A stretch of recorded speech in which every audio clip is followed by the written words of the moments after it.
나른한 오후의 통반자 310 중계석 시작합니다.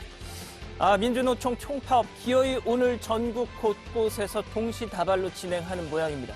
일단 서울은 10명 이상 집회가 금지된 만큼 9명 정도만 집회를 모여서 한다는데요. 문제는 지역에서 열리는 집회죠. 거리두기 단계가 낮아서 규모가 훨씬 클 수밖에 없습니다. 자, 정부가 이 개천절 때 보수단체에 했던 조치들 한번 기억해 보십시오. 현장을 봉쇄하고 법원에 집행정지 신청까지 했죠. 지금은 어떻습니까? 자, 정세균 총리 위반 시에 법과 원칙에 따른 엄정 조치하겠다. 저는 오늘 총파업 당일이라고 해서 뭔가 좀 다른 말이 나오나 했는데 지난주부터 했던 얘기 계속 되감기만 하고 있습니다. 방역의 정치란 있을 수 없는 겁니다. 자, 오늘 준비한 현장 소개해드리죠. 먼저 윤석열 국회 온다 법사위 여야 충돌. 다음은 의원들 줄줄이 격리 또 국회 덮친 코로나. 마지막으로 트럼프 다우 3만 돌파 내 덕분이야 이렇게 준비했습니다. 자, 동시간대 다른 채널 TV 유치원을 보시겠습니까? 아니죠. 리모컨 내려놓으시고 이거 보시면 됩니다. 310 중계석 시작하죠.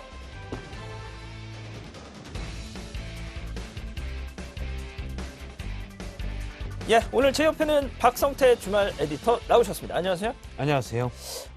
오늘 JTBC 우리 회사에서 보도 자료를 뿌렸던데 예. 그 뉴스룸에 이제 앞으로 뭐 커멘테이터 뭐 이런 게 지금 뭐 새로 도입된다고 하지 않습니까?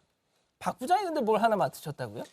코멘테이터가 4명인데 예. 그중 하나 코멘테이터 영어로 돼 있는데 예. 뭐 바로 해석을 하자면 해설위원 같은 겁니다. 그러니까 해설위원? 이슈가 있을 때 이걸 어떻게 봐야 되느냐 관점과 분석을 제공하는 역할을 합니다. 직접 출연해서? 그렇죠. 출연 안 하고 말로만 할 수는 없잖아요. 예. 그래요? 예. 그럼 평일 뉴스룸에서 이제 박 부장을 볼 수 있는 겁니까? 뭐 가끔이겠지만 예. 볼 수 있을 것으로 예상을 합니다. 그러면은 뭐 정치, 경제, 사회 여러 개 있는데 그 중에 뭐 하는 거예요? 제가 이제 정치팀장을 했었기 때문에 정치를 하게 됐습니다. 이야, 그 본인이 원해서 하시는 겁니까? 거군요. 아니죠. 시켜서 하는 겁니까? 제가 하는 대부분의 회사 일은 시켜서 하는 겁니다. 그렇군요. 이것도 시켜서 하는 거죠? 그렇죠. 제가 이건 시켜서. 양 앵커가 시켜서. 알겠습니다. 자, 일단 오늘도 짧고 굵게 헤드라인부터 보시죠.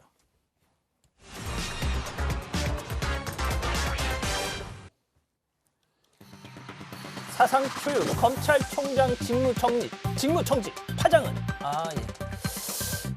정말 난리입니다. 난리. 진짜 결국 이 정면 충돌한 추미애 장관과 윤석열 총장 서울 서초구 서울 고등검찰청으로 가보시죠. 오늘 저는 매우 무거운 심정으로 검찰총장에 대한 징계 청구 및 직무 배제 조치를 국민들께 보고드리지 않을 수가 없게 되었습니다. 저는 이번 검찰총장에 대한 감찰 조사 결과를 보고받고 이루 말할 수 없는 충격을 받았습니다. 자, 사상 초유의 일이죠. 법무장관이 검찰총장을 직무 배제 명령을 내리면서 6가지 사유를 들었는데 일단 CG를 저희가 한번 정리를 해봤습니다만 박 부장 좀 설명을 해주시죠. 저 중에서 좀 우리가 눈여겨봐야 할 거. 언론사 사주와의 부적절한 접촉, 그다음에 조국 전 장관 사건 등 주요 사건의 재판부에 대해서 불법 사찰했다는 의혹 있고요. 그다음에 밑에 쭉 있는데 대부분 다 감찰 논란 때부터 얘기가 됐던 것들입니다. 이번에 처음 나온 얘기는 두 번째 칸에 있는 네네. 조국 전 장관 사건 등 주요 사건 재판부 불법 사찰 얘기인데요.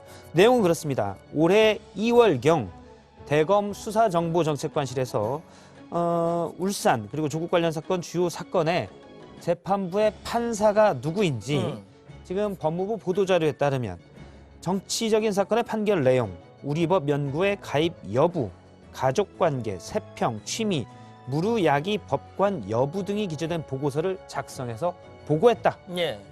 이게 뭐 사실상 사찰 아니냐라는 불법 사찰 아니냐라는 의혹인 겁니다. 처음 나왔는데요. 그런데 오늘 해당 문건을 작성했던 그러니까요. 그러니까 지난 2월에 작성했던 판사가 음. 검찰 내부의 통신망인 이프로스에 글을 올렸는데요. 그 문건 내가 작성했다. 아, 판사가. 예, 아닙니다. 이 문건은 검사가. 검사가. 예, 제가 잘못 말했어요. 예. 문건을 작성했던 검사가 당시 그러니까 수사정보정책관실에 있던 검사가 음. 내가 작성했는데 사찰이 아니라 컴퓨터 앞에 앉아서 구글 검색도 하고 이미 나온 줄로도 봐서 주요 사건의 판사가 저 판사가 어떤 보통 스타일을 가지고 있으니 공소유지에 참조하세요 라는 걸로 작성했다고 글을 올렸습니다. 그중에 이제 눈길을 끄는 게 무르야기 법관 예, 예. 이 부분인데요. 예, 예. 무르야기 법관이라는 걸 어떻게 알았냐? 예. 이 부분에 대해서도 이 문건을 작성했던 검사가 얘기를 했는데 뭐냐면 예전에 이 법관이 참석했던 재판에서 한 변호인이 저분은 무리하기 법관이니까 좀 배석이 문제가 재판부 있다라고 바꿔달라? 재판부에 얘기를 한 적이 있다고 합니다. 그래서 이미 알만한 사람은 다 아는 건데 저분이 지난번에 그런 논란이 있었으니 참고해라 라는 식으로 리마인드 차원에서 적었다고 올렸습니다. 일단 이분이 주장하는 거는 이렇게 검찰총장의 직무배제를 요청할 큰 의혹이면 당시 문건을 작성한 본인에게 법무부가 와서 자, 이 문건이 어떻게 작성된 거냐? 한번 자기한테 불법 사찰 의혹이 있으면. 물어보기라도 했어야 되는데. 그런데 한 명도 물어본 적이 없다는 거죠. 일단 지금까지는 이 판사가 이프레스에 올린, 판사가 아니고요. 제가 자꾸 헷갈렸는데 예, 이 검사가 문건 작성 검사가 이프레스에 올린 주장입니다. 음. 근데 저 새로 나온 주장이 새로 나온 의혹이 맞으려면 이분에 대해서 좀 더 따져봐야 될 것 같아요. 그리고 또 그 보고서가 전달된 보내라고 했던 곳이 반부패 강력부였는데 그때 반부패 강력부장이 심재철 현 법무부 검찰국장이지 않습니까? 그렇습니다. 추미애 장관의 측근으로 분류되는데 얼마 전 추미애 장관은 심재철 국장이 본인의 신복이라는 일부 언론의 보도에 대해서 무슨 신복이 어딨냐 그런 게 아니다라고 얘기한 바 있습니다. 하지만 측근으로 분류가 되고 그러니까 있습니다. 대검 쪽에서는 정말 이게 무슨 사찰 보고서고 그랬으면 심재철한테 보냈겠느냐 뭐 이런 또 반박도 하던데. 그렇죠. 그러니까 이전부터 어쨌든 대검 내부에서는 심재철 부장은 그러니까 추미애 장관과 윤석열 총장의 갈등을 기정사실화하고 전제하고 봤을 때 당시부터도 심재철 당시 반부패장은 추미애 장관 측 사람이다라고 그러니까 세간의 그전부터 평이 이제 많았죠. 예, 그러니까 어떻게 보면 그 전에 이제 조국 전 장관 측 사람이다라고 생각하고 있는 때였기 때문에 굳이 그쪽에 사찰 보고서를 낼 필요가 있겠냐라는 일부 검찰 내부의 주장이 있습니다. 자, 아무튼 이 추 장관 브리핑 이후에 윤석열 총장도 즉각 또 입장을 내놨잖아요. 예, 바로 내놨는데요. 지금까지 정치적 중립성을 지키기 위해 한 점 부끄러움 없이 소임을 다했다. 위법 부당한 처분에 끝까지 법적 대응하겠다라고 얘기를 했습니다. 그러니까 이제 결국 이 직무 배제, 징계 요청 건은 법원이 판단하게 될 가능성이 그렇죠. 큽니다. 일단 뭐 윤 총장은 오늘 출근을 안 했는데 자 그런데 어제 추 장관 브리핑 오후에 늦은 시간에 갑자기 결정이 됐는데 이게 워낙 갑작스러웠던 일이라서 현장이 상당히 어수선했습니다. 영상으로 잠깐 보고 가시죠.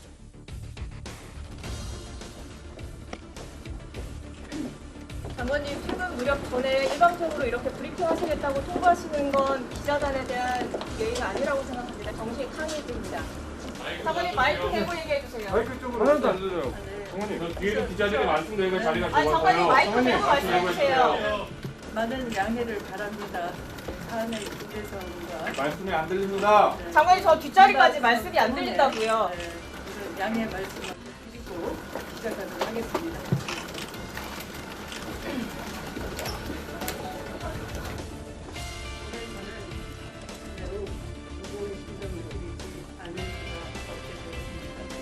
이 정도 사안이시면 중범죄인에 해당하는데 해임 건의는 안 하십니까? 질의응답 안 받으세요? 장관님?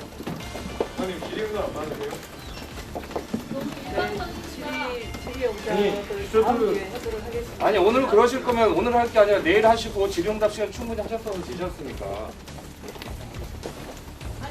아니 일방적으로 이렇게 발송하고 장관님 이렇게 하시면 장관님 이런 일방적인 거는 아 진짜 너무하네 진짜. 자 일단 워낙 이렇게 갑작스러운 기자회견이었고 또 질의응답이 없이 원고만 읽고 나가니까 현장 기자들이 뭐 일단 저런 식으로 항의하는 모습까지 보셨는데, 자, 이 박 부장 앞서 6가지 직무 배제 사유 중에 예. 한 가지 또 좀 짚고 넘어가야 될 게 있잖아요. 그렇습니다. 일단 JTBC가 얘기가 됐는데요. JTBC의 태블릿, 사실은 촛불혁명의 스모킹건이 됐던 그 태블릿 얘기가 나왔습니다. 맨 윗줄에 있는 언론사 사저의 부적절한 접촉인데요. 2018년 11월에 당시 윤석열 서울중앙지검장이 홍석현 중앙일보 회장을 만났다. 그런데 이게 태블릿과 관계가 있다. 원래 장관의 모두 말씀이라고 나온, 그러니까 장관이 기자들 앞에서 얘기한 내용에는 저 얘기가 없었습니다. 그냥 언론사 사주와의 부적절한 만남이 있어서 검사윤리강령 위반이다라고만 돼 있는데요. 그게 부적절한 게 뭐냐라고 해서 일부에서는 이제 잘못된 추측이 나가기도 했는데, 법무부가 뒤늦게 아직 배포는 안 했지만 가지고 있었던 원래 자료에는 뭐가 있었냐면, 당시 변희재 씨가 JTBC의 태블릿 PC가 조작됐다라고 주장해서 JTBC가 명예훼손으로 고소를 했고, 이 2018년 7월에 재판에 넘어가서 11월 중에 이미 벌써 7차례 이상 재판을 받았습니다. 그런데 홍석현 회장이 JTBC와 관계가 있기 때문에 이 관련돼서 뭔가를 얘기하려고는 하느냐, 이런 취지에 이런 것들을 시사하는 것으로 부적절하다라고 주장을 한 겁니다. 그런데 그게 부적절하다고 얘기를 하려면 그러면 변희재 씨 주장이 맞느냐.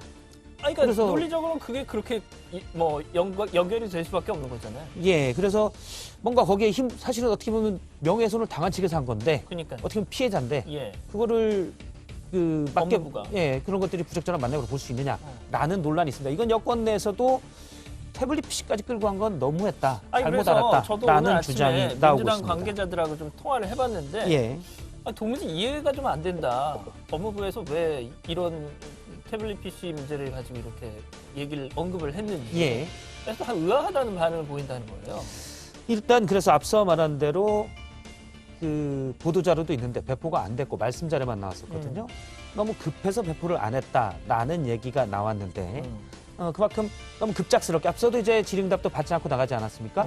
일부에서는 급작스럽게 이게 결정되고 된 것 아니냐. 그러다 보니 논리가 좀 빈약한 것들까지 다 넣은 것 아니냐라는 지적도 나옵니다. 알겠습니다. 아무튼 이 상황에 대해서 문 대통령 보고를 받고 아무 언급이 없었다, 이런 얘기까지 있었고요.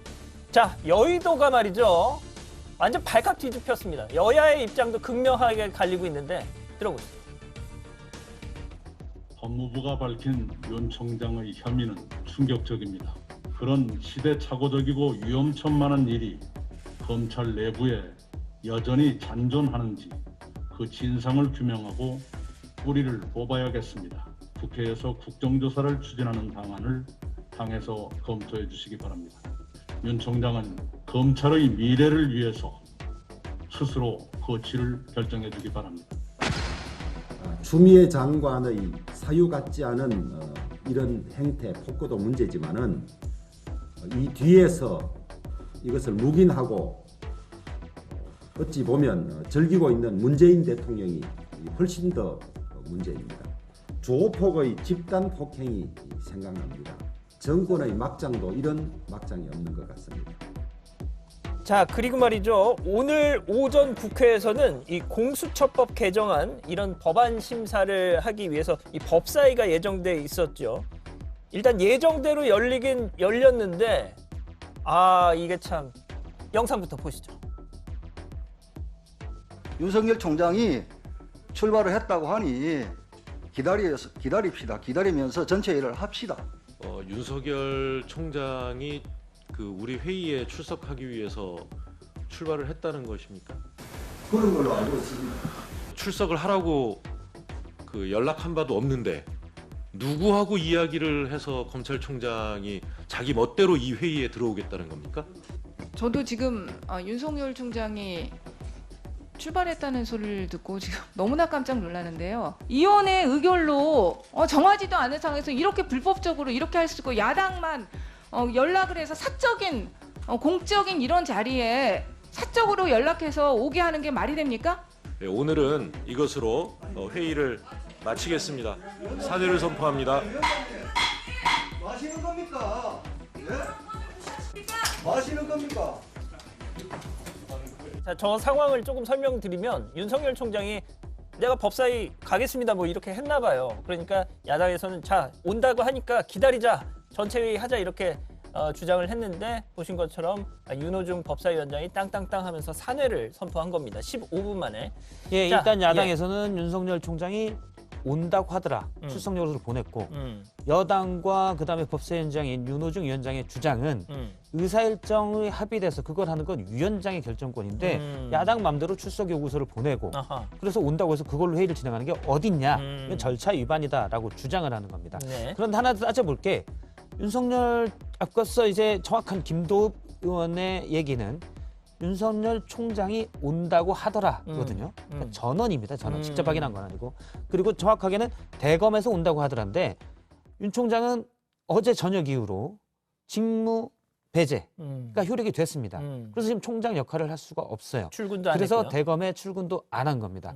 그리고 윤 총장 스타일의 그런 상황에서 국회로 가겠다고 한 거는 제가 뭐 실제 아까 하더란데 실제 확인은 못 했는데 사실은 온다고 하지 않았을 가능성이 좀 큰 걸로 추정이 됩니다. 일단 뭐 제가 좀 알아봤는데 간다고 했다는 말이 뭐 확인은 안 됐어요. 그렇군요. 예. 알겠습니다. 일단 첫 번째 현장, 워낙 이 사안이 지금 뭐 화제가 되고 있고 논란이 되고 있기 때문에 좀 길었는데 말이죠. 일단 여기서 좀 이거 마무리. 한번 더 조금만 더 정리를 할 얘기가 더 있습니까? 예. 하십시오. 아니, 중요한 문제니까. 예, 예. 검찰총장의 직무 배제는 사상 초유의 일입니다. 이거는 예. 검찰 개혁이냐, 검찰의 정치적 독립이냐 이 문제가 있는데요.